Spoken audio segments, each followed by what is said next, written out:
There we go. So now we're going to start the presentation.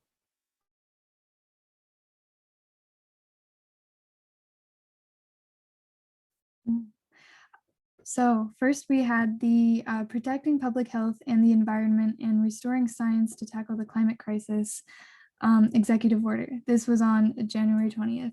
So this was Biden's way of showing his administration's commitment to science as well as their commitment to reducing emissions.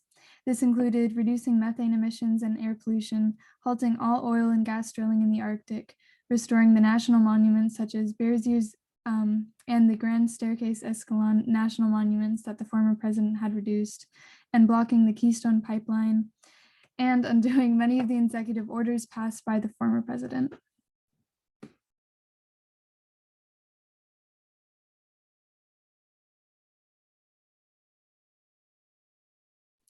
And for the next one, we have the Tackling the Climate Crisis at Home and Abroad. So in quick bullet points, we rejoined the Paris Agreement, which was something that was rescinded under the Trump administration. And the Biden administration set an official goal of achieving net zero emissions by 2050, which we'll delve into later. And he has a very ambitious, or some people think it's too ambitious, some people think it's not ambitious enough. And also they put out the Justice 40 initiative, which we'll also get into more detail, but it intends for 40% of federal investments to benefit disadvantaged communities. And we also have a variety of pausing oil and gas leases, and also the 30 by 30. So these are all part of that executive order, and we'll get into all these a little bit more later. We got a long name on this one: rebuilding and enhancing programs to resettle refugees and planning for the impact of climate change on migration. The majority of this executive order attempts to reestablish the direction of the US's refugee admissions program and to expand it. So they stress that aiding refugees aligns with the goals of the nation and betters it, and that refugee groups that are vulnerable to persecution, like women, children, and LGBTQIA+ individuals, should have opportunities expanded to them. But the most relevant part to our discussion is that in the order, Biden commissioned a report to be submitted on climate refugees. It will look into how people can potentially be displaced, how international security concerns of such a displacement would occur, and what the US can do to help, both in its own programs and partnerships. An interesting note is the report also requires proposals for how America should use foreign aid to mitigate the negative impacts of climate change. Without much elaboration provided in the wording of the executive order, I'm looking into if this means the US is going to be investing in sustainability efforts in industrializing countries, which has previously been a contested move from Americans who want the money spent internally, and also from an ethical perspective, depending on the degree of intervention that these investments attempt to make. Overall, we'll need to see the report when it's submitted to evaluate it further, but recognizing the legitimate status of climate refugees and studying what can be done to help them is definitely a step in the right direction.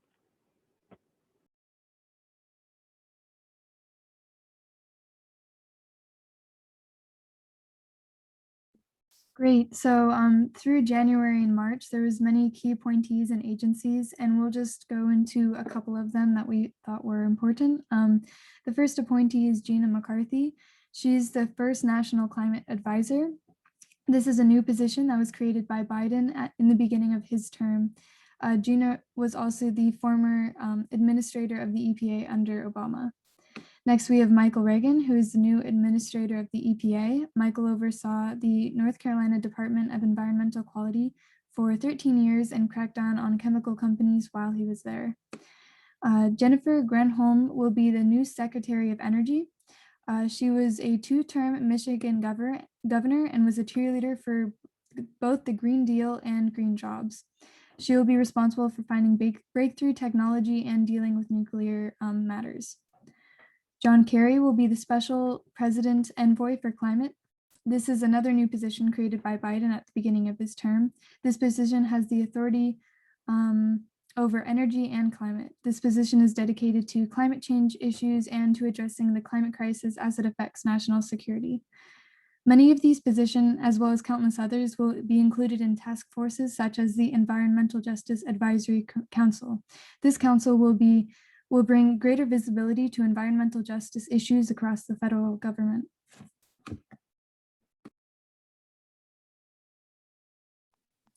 And around, Later Oh. in mid-March, the EPA also brought back climate facts. So during the Trump presidency, he had banned the EPA talking about climate change.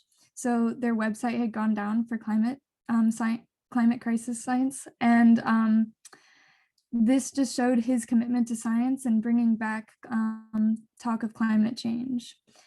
And next, the Small and Lesser Populous Island Economies Initiative prioritized the cooperation with these economies to, one, counter COVID-19 economic challenges and promote economic recovery.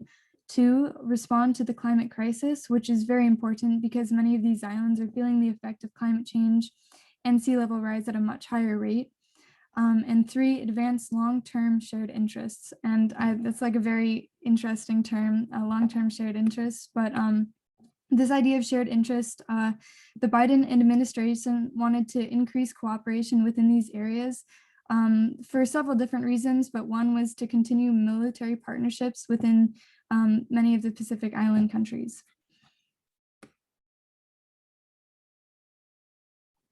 All right, and now, so around March 29th, the Dakota Access Pipeline construction decided to continue. So earlier in the 100 days, Biden made a promise. He promised to cut off the construction for the Dakota Access Pipeline, but actually he's allowing construction to resume while they do an environmental review. So this has been the center of a years-long battle between oil companies and the Standing Rock Sioux tribe. But so it won't be forced to shut down anymore while the federal regulators conduct a new environmental analysis. And the environmental review isn't set to finish until March 2022, which is kind of wild. And you think the whole point of an environmental review is that we don't know what the effects are. So we should pause any activity until then, but that's not how this one is going. And Judge James E. Boasberg gave Dakota Access 10 days to file updated legal declarations to address the impacts of the shutdown. So they're kind of in this back and forth. And meanwhile, the Army Corps is conducting a court-ordered environmental impact statement, the one that's supposed to conclude on March 22. And they're supposed to be consulting with Sioux tribes that oppose the pipeline, and also Mandan, Hidatsa, and Arikara Nation, which is an oil-producing tribe in North Dakota that supports the project. So they're supposedly getting a variety of inputs, but it'll be very interesting to see how that plays out.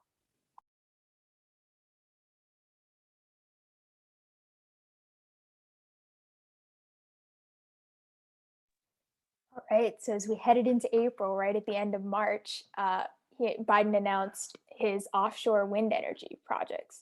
And those are a little bit kind of fancier in some of the ways that, we wouldn't necessarily think about these projects. And essentially what's going to happen is, they're going to put wind turbines, install hundreds of wind turbines by 2030 to produce over 30,000 megawatts of energy. That's enough to power 10 million homes overall, 500,000 homes per year. And this could involve $3 billion in federal offshore wind loans and guarantees, and it could really upgrade a lot of coastal ports and bring over 44,000 union jobs. This is, extremely ambitious and could double the amount of electricity coming out of, a lot of our different renewable energy projects right now. And then he came out with the American Jobs Plan. And this is the big infrastructure package that everybody had been talking about the entire time. From the beginning of Biden's presidency, there was a clear idea that first there would be a COVID relief package, and then the infrastructure plan would start, being a discussion. And so the Biden administration released the American Jobs Plan. And this had huge implications, for transportation. It really talked about electric vehicle investments, net zero emissions by 2050, working to build and expand the electric grid, high-speed broadband for all Americans. It also worked on kind of the more classic definition of infrastructure. So fixing highways, rebuilding bridges, upgrading ports and airports. But it also has an interesting side where it also works on the infrastructure of the care economy, working to give a lot of strength to healthcare workers, building up the jobs and wages for all essential workers, and spending a lot of money on R&D. This is a massive plan, $2.6 trillion. And it's kind of in the process right now. It's being debated in the House and Senate as we speak, really. And one of the recent things was the Climate Leader Summit. So some of the big things mentioned is that the US will commit to cut its emissions to 50% of their 2005 levels by 2030, increase our climate investments, reduce emissions from international shipping and aviation, increase electrical vehicle use, and partner with developing countries to help them establish net zero strategies. While some of the goals and directives are specific, like putting 34 million into the National Coastline Resilience Fund, others are a bit more vague on how we're going to achieve a certain result. So I'm excited by the perceived dedication of this administration to addressing climate change, but until we start seeing some tangible results and continued commitment, the intent doesn't really mean all that much. And so one of the issues found by researchers evaluating failures of something like the Paris Agreement has been the lack and near impossibility of holding countries accountable when they don't meet their climate goals. So I imagine that's going to continue to be a problem for the US. And another worry, of course, is that our presidents change every 4 years. So if someone is put into the next administration who doesn't believe in climate change, we're in for some real trouble on enacting green policies. So overall, a good step in the climate summit, but again, have to see results before much congratulating can be done.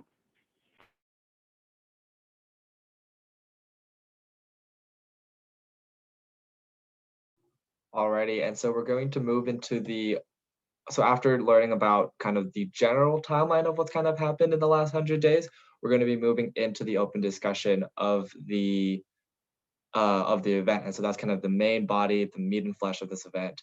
And so I'm going to let Tara take it away. Wonderful. Thank you for having me, and thank you to the student leaders that are devoting their time to this.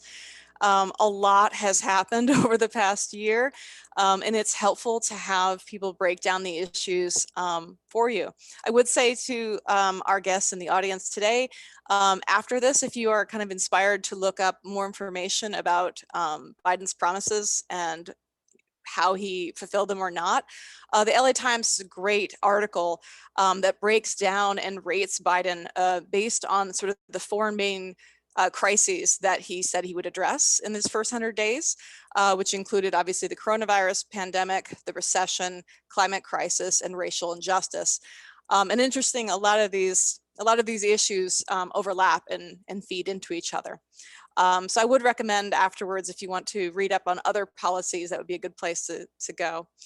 But yes, a way of learning, after campaigning, politicians make all kinds of promises, but do they put their money where their mouth is? And that first 100 days is a place where we get to find that out.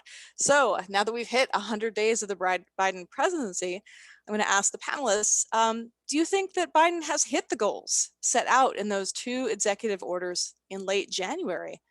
What has he done and what has not been accomplished? I can start out this one. One of the big kind of lacking points that I see as someone who is concentrating in conservation biology is that his policies in regards to conserving biodiversity is a real issue to me. We see some policies going towards preserving lands, which can definitely contribute to preservation of species, but the real issue with that is mismanaging where species are in the country that actually need the help in preserved lands. One big issue I've seen from researchers in the past has been that there are a lot of endemic species on private lands. So even if you are protecting these public lands in large parts of the West mainly is where it seems to be, this is not going to be protecting species in the Southeast, where a lot of them are on private lands where they're run by people who can do whatever they want on their land. So I think one of the things that we need to see done. We partly saw with some of that funding going into the coastline resiliency, but one of the big things is going to be protecting biodiversity in addition to providing these green jobs, energy efficiency into public schools and all of that stuff. So that's one of the big complaints that I would have where Biden has been lacking in the first 100 days. I would, if I'm allowed to ask a follow-up question, Tatum. In the presentation, someone had mentioned Bears Ears as one of the places where a park that just got halved basically by the previous administration. Do you think that returning the acreage to the protected lands and the parks would also give us the additional benefit of increasing biodiversity for the animals that live in those areas?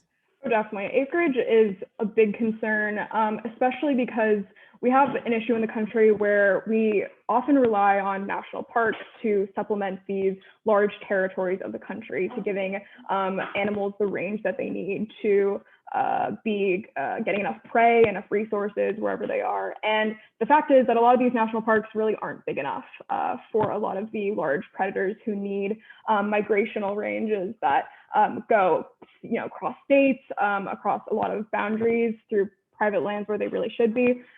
So it's definitely a good step. Again, a lot of these things that I've mentioned before with Biden have been good steps, but it's not going to be enough to preserving that biodiversity unless we concentrate in the areas where there are these endemic species, these species that are only in one part of the country, in one specific area, and giving them enough land beyond what has been the status quo, I guess you could say, for these monuments and parks.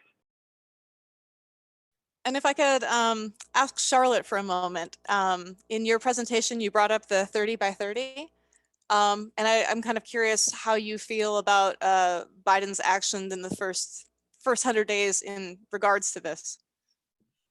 Yeah, regards to the 30 by 30.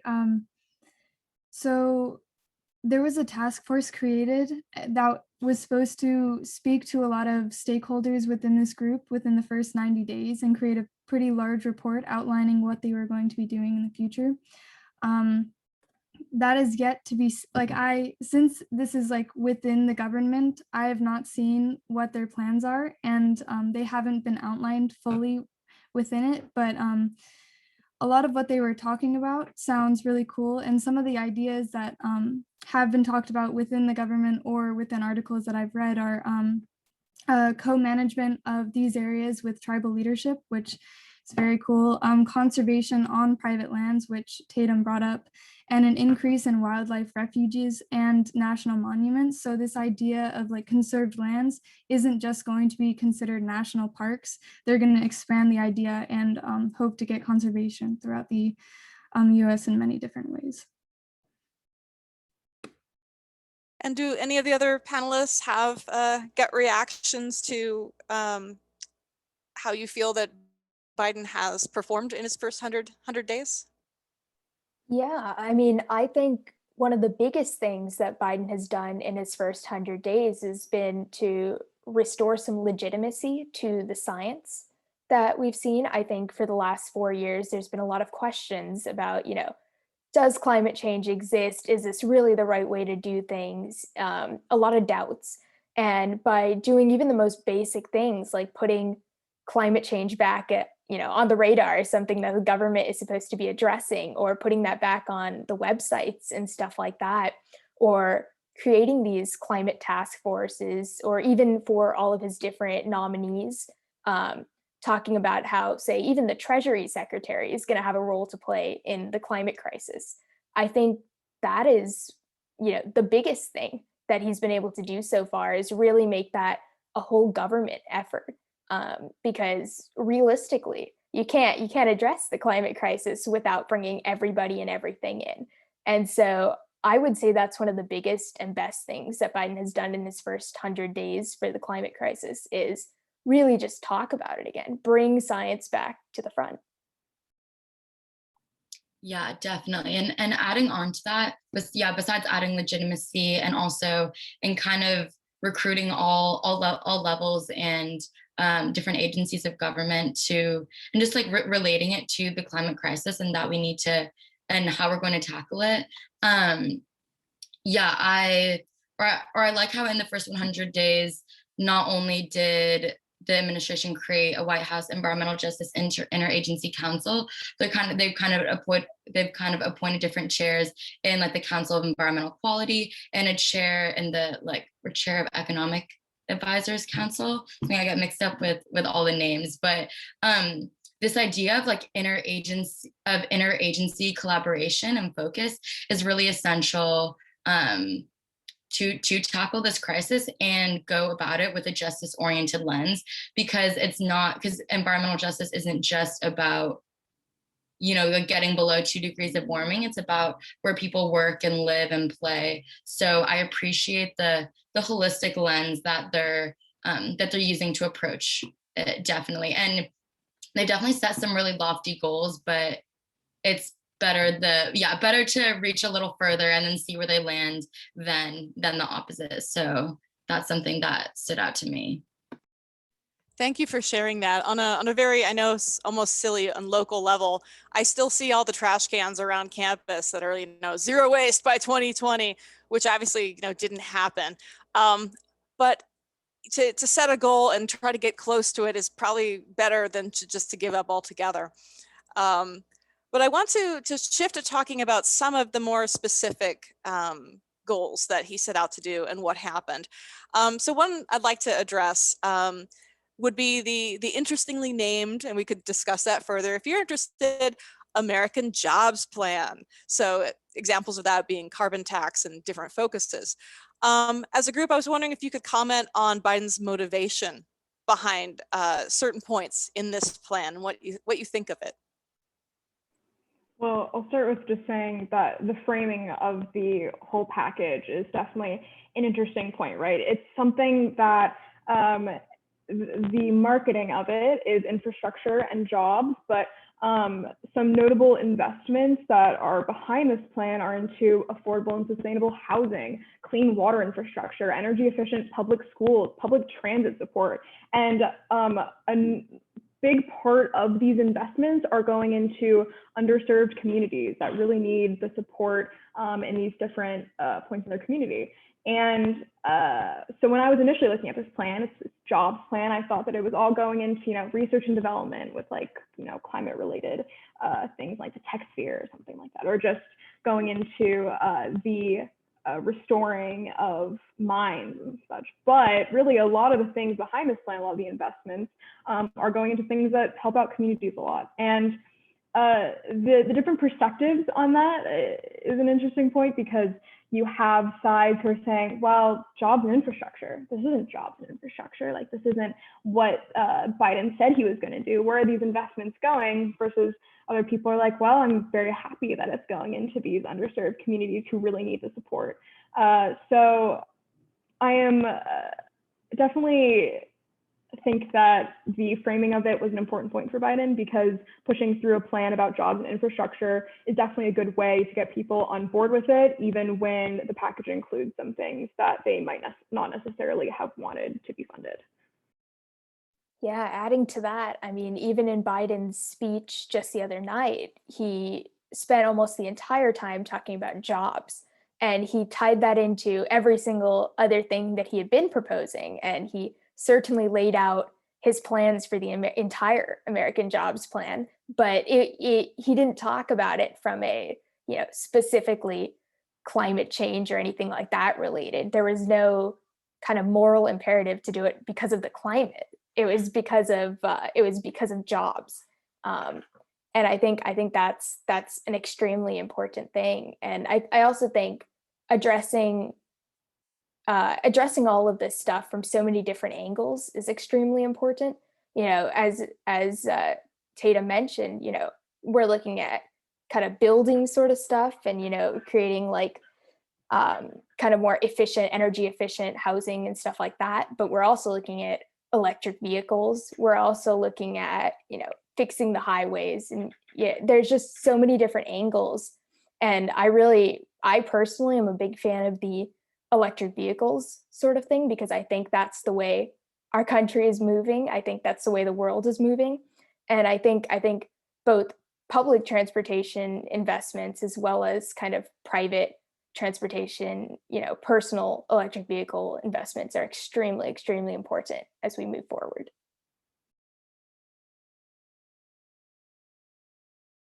And Charlotte, did you want to speak a little about more of the nature-based infrastructure restoration? Yeah, I like how Kavitha talked about how we were looking at everything from different angles. I like how Biden's team added a nature-based infrastructure within their plan. This would include restoring lands and forests, coastal and ocean resources and watersheds that families and businesses rely on for their livelihoods and lives.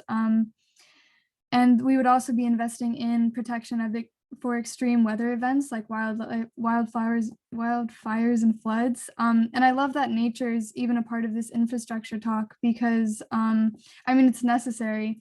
It creates oxygen and it also creates a peaceful living environment for everyone. And to even further that, as of now, 12% of annual US greenhouse gases are already sequestered by US lands and oceans. And this could just further increase if we put more money back into them. So yeah, I just loved that that was a part of the infrastructure or American Jobs Plan. So it sounds like what I'm kind of gathering from what you're saying as a whole is that term, it may perhaps gain more bipartisan support, hopefully, and that traditionally when people hear American jobs, they're just thinking of, industrial jobs, or it's just purely about what you can pull out of the earth, and, in order to make money, as opposed to the idea that jobs could be something that could be beneficial for the people living on the land and the environment itself. So that seems to be kind of the way you're talking about it in the room. And I'm kind of curious what you think the current perception and political state of the American Jobs Plan is in sort of in the broader context. Well, depending on your political party, there are definitely a lot of stances on this. Within the Republican Party, there tends to be a pretty negative outlook, actually. They consider this an overstretch of what is considered infrastructure in general and what would go towards helping people get jobs. And then within the Democratic Party, there's also a multitude of perspectives. Some people who think that this plan isn't really going far enough into the climate investments and the things that it's trying to do, and some who think that it's right on path, right? So there's no conclusive or decisive viewpoint that people have made about the plan. I don't know if it's going to gain enough support even with the framework that Biden has sort of put on it as this American Jobs Plan infrastructure. We're going to get Americans good jobs. I've heard him use that phrase a lot. But yeah, that's the current political point of it. Would anyone else like to weigh in? Nina? Yeah. Adding on to that, it seems like the perception of the plan and all these big strides the administration is taking is being perceived cautiously and positively, because it seems, like as I mentioned earlier, it's very comprehensive and well thought out, and the focus on jobs versus calling it the Green New Deal allows more people to potentially be on board. And this focus is kind of old school focus on infrastructure and adding jobs can allow more a wider variety of people to be on board. And then in terms of critique and with ECC's justice oriented lens, I think the perception from the environmental justice community is that it definitely acknowledges that overlapping systems of oppression exist, and it plans to build up the federal bureaucracy to properly address them, which is really great. So again, we'll have to see how that plays out and how what kind of action oriented things they'll be able to roll out from this. And in terms of some different critiques about it, though, that have been circling around the EJ community, it includes an exclusion of Black farmers from being acknowledged in the plan, and they've experienced a lot of racial discrimination from the USDA, and also a continuing legacy of land land theft. And that may seem like kind of a niche thing, but it's important when they've already included so much and done so much, just to push them to incorporate even more and look even more into like what communities are they not listening to and who else can we include if they're trying to lift everyone up with this kind of like revitalization and rebuilding of our economy. And another huge one is that the word woman or women plural doesn't appear in the plan. And Project Drawdown has cited that educating and empowering women and girls is actually one of the best tools we have to fight climate change. But yeah, by educating them. And so that was completely discarded in the plan. So I think those are some major things standing out. And I think we can always push it to be better. And I think from Biden's political history in the past, he definitely has come a long way. I listened to a podcast that jokes that Biden is kind of a good control for like where the Democratic Party is, because wherever he is, he's like always at the center. And now that we've pushed a lot more left, he's still at the center and kind of is this like older white man that's able to reach that like that group and that, or that classic group that only wants old white men in power. But then it still has definitely pushed his limits and done a lot more than I think what some people expected, which is pretty cool. I think the Washington Post, in reviewing his speech about his first 100 days, described him as delightfully boring.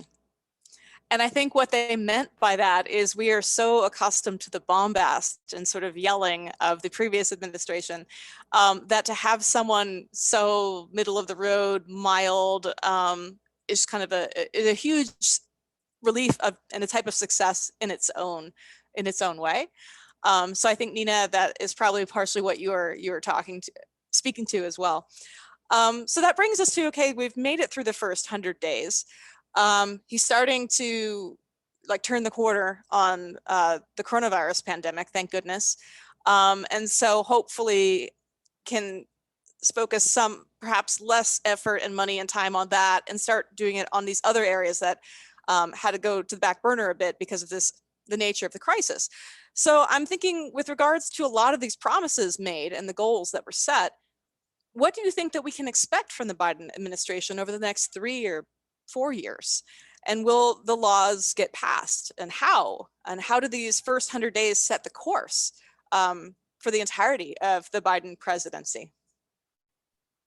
One thing that I think is really important that Biden has really done in these first 100 days and that I expect him to continue doing is setting goals. You know, part of the problem I think with most situations is you gotta aim really high. And then if you don't make it, at least you've made a lot of effort to get there. And once you start the progress for these sorts of things, you're not going to stop as easy once the actual infrastructure is in place. That's hard to dismantle once it's begun. And as I think was mentioned earlier, you know, there's a little bit of it's tough to work with a political system where the executive changes every 4 years.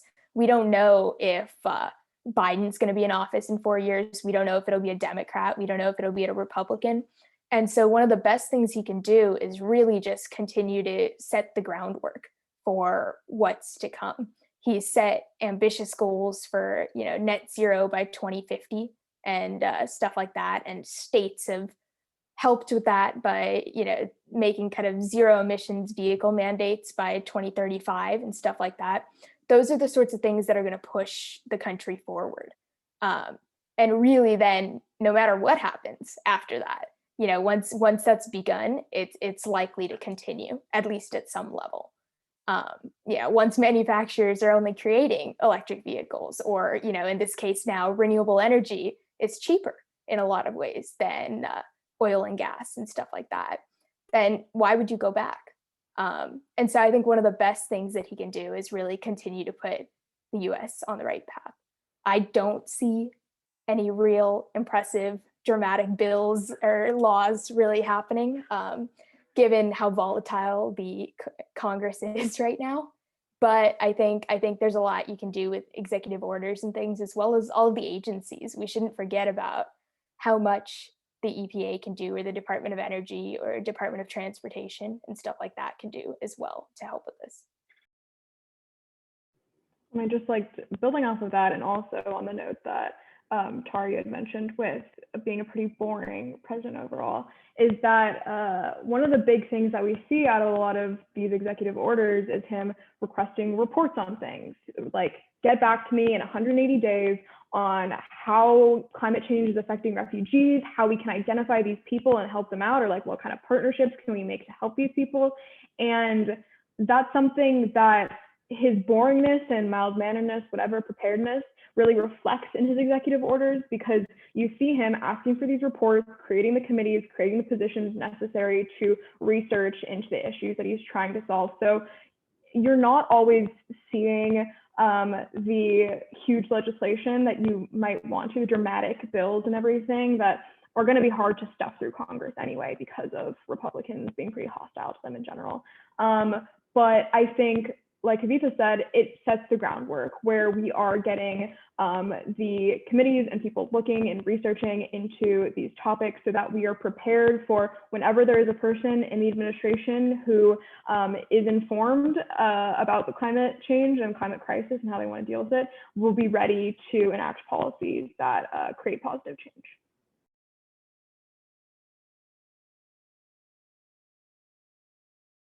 Yeah, I think that, oh, sorry, you can.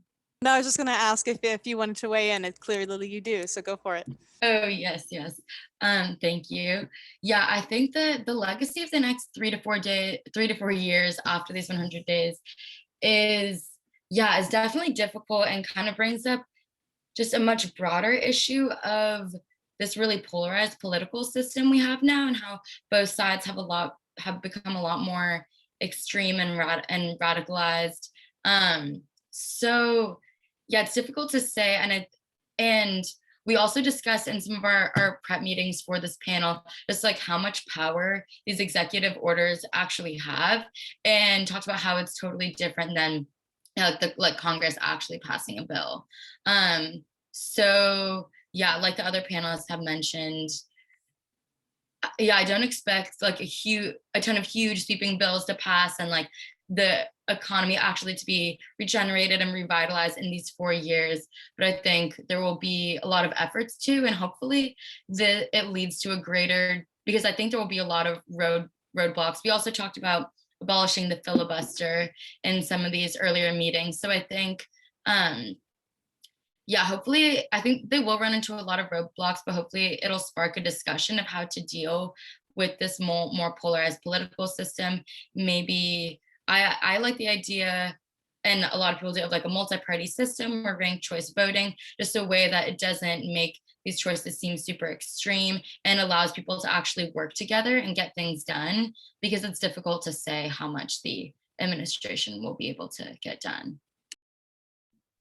I also just wanted, oh wait, Charlotte, do you want to go? No, you go first, you go. Okay. I also just wanted to bring it back to the point that we talked about, I think, earlier in this conversation as well, which is the power of words in this. Say calling this the American Jobs Plan instead of the Green New Deal 2.0 or something like that. The Green New Deal has a very specific connotation, I think. It's viewed either very positively or very negatively. People really have an opinion, and kind of distancing yourself from that, even when the plan has a lot of similar things and in some ways goes even further, is I think really important. It's important to remember politics is a little bit of a game when it comes to this stuff. It's about how you can market it to other people. And going forward, I would expect that Biden's going to continue to push these ideas of jobs when he's talking about this stuff. He's not going to emphasize, green or climate change or even infrastructure at the same level. It's going to be all about the jobs. It's going to be, and Republicans will do the same thing. They'll say, oh, you're taking away jobs from, coal factories and things like that. And it'll be this argument over, no, but we're bringing them over here in the renewable energy sector. And I think that's where the drama is going to really occur for really the foreseeable future. Yeah, I feel like we have just like a snapshot of what is going to be happening already since since Biden created the American Jobs Plan. The Republican Party has already come back with a with the infrastructure plan, which is pretty much like the American Jobs Plan, but it cuts out a lot of the stuff that they did not want the government to pay for, such as home and community care, school construction and repair, manufacturing, or electric vehicles. So it just shows like there's already going to be this back and forth with this first one that Biden is passing, and it's just going to continue to occur. And there's just going to be this back and forth pushback between parties. But hopefully Biden will be able to get some of these super exciting infrastructure plans through. So maybe based on those ideas, if we really want to get student loan forgiveness passed, we would need to emphasize, all the jobs that would be created if students weren't shackled with ridiculous amounts of debt. Let's talk about the economy, how much better it'll be for the economy. And then maybe there's a chance. Then it might happen. I actually have a question from an audience member specifically for Charlotte, so I'll read that, and then we can go and see if there are other questions from viewers or in the chat. But this is a question from Kobe, and he wants to know, do Biden's policies towards developing oceanic countries, so the Pacific Islands and the Caribbean, facilitate effective protection of marine spaces, or do they encourage exploitation of these marine spaces? So I think the largest policies that went into detail on this would be Biden during Biden's Climate Leader Summit. He wrote about how his administration would partner with islands to lead climate resiliency. This would include funding nature-based approaches to coastal communities and coastal communities and ecosystem resiliency. This project would restore coastal reefs, dunes, coastal wetlands, etc., and protect coastal flooding of these areas.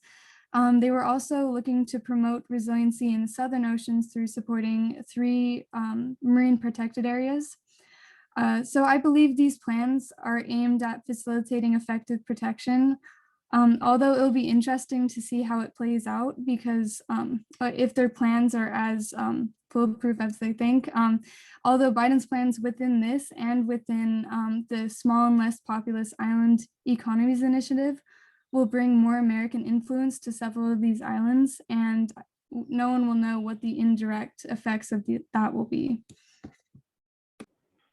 And if I could just quickly add on something to that, I know question directed at Charlotte, but as someone else in conservation, one of the things that I'd like to underscore is that protected lands, or lands that are going towards preserving biodiversity and everything, are not necessarily lands that are untouched by humans, are not completely unused, right? We have this perception, especially when colonizers first came to the Americas, that they thought that all the land across the US was untouched by people and like left in its pure state. But the reality of that is that a lot of Native Americans at that time, indigenous people, were cultivating the land in ways that worked with the resources that they had and allowed the environment to basically care for them and for them to care for the environment. And so when we have policies with protecting more lands, protecting these islands and everything, we don't necessarily have to leave them completely as is. A lot of times there are exchanges that we can have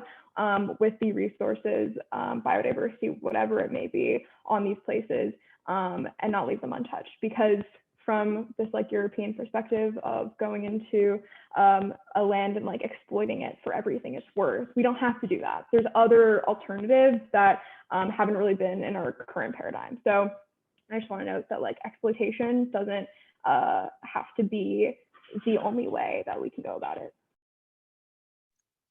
Thank you for that. I was going to read a question from Aaron in the chat.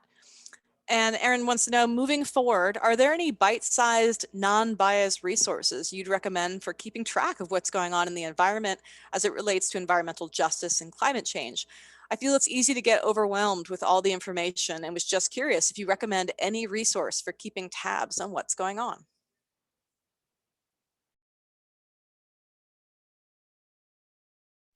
Well, I tend to read like 15 different news sources. I tend to like, just kind of skim the titles and just like do a quick skim. Like I don't necessarily need to read an entire study or an entire idea of what's happening. I just want to get the main points.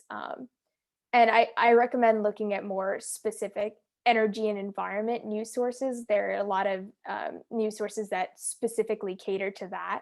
Um, and they tend to be, it appears at least to be a little bit more factual, which I really like because I kind of want to make my own decisions based off of what I read. And so that's what I would recommend, is looking more specifically for like an energy and environment news source. I think there's Yeah. one that I'm blanking on, but I think one of you guys might know it. Yeah, I'd have to say it's something that's difficult because I personally haven't found any resources that have been able to pull information from a lot of different places and perspectives and put it into short bits that are just easily digestible. I think is sort of bite-sized. It either takes knowing people who are doing the research themselves, or just trying to pull as much as you can from different opinions. And I think, like Kavita said, the best thing that you can do is form your own perspectives on it, from any research, articles, opinion pieces that you're able to find. And joining one of these amazing student orgs that can pool resources for you. And maybe, I guess some of you may have classes at UCLA that you might recommend for like helping students get introduced to these topics. I would say that there's also sort of academics that are known for breaking down really complex issues for the lay public. One person, I don't know how much you would say about biased or unbiased, but one person I follow is Heather Cox Richardson, who does a daily breakdown of the major political events that have happened and kind of contextualizes them in terms of US history.